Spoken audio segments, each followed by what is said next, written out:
रामकृष्ण हरी, सध्या आपण आहोत अलंकापुरीमध्ये, अर्थातच मयुरी पार्क सेलू या ठिकाणी.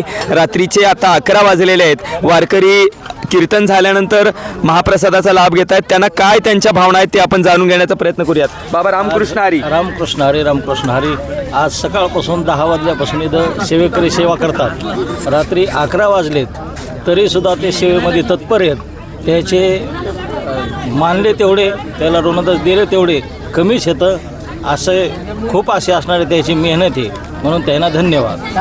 हे तर खरं तर हेच कौतुक आहे सेलूकरांचं, जे अवरात्र हा सांगता सोहळा म्हणजे भव्य दिव्य होण्यासाठी जे प्रयत्न करतायत. एका वारकऱ्याकडनं आपल्या सेलूचं हे जे कौतुक होतंय ते निश्चितच आपल्या सर्वांसाठी कौतुकास्पद आहेत. सेलूकरांना आपल्या सर्वांना विनंती आहे, याच पद्धतीनं आपल्या वारकरी संप्रदायातील मंडळीची आपण सेवा करावी आणि हा कार्यक्रम निश्चितच आपण सर्वांनी भव्य दिव्य करण्यासाठी या ठिकाणी सहकार्य करावं एवढीच विनंती करतो आणि थांबतो. रामकृष्ण हरी.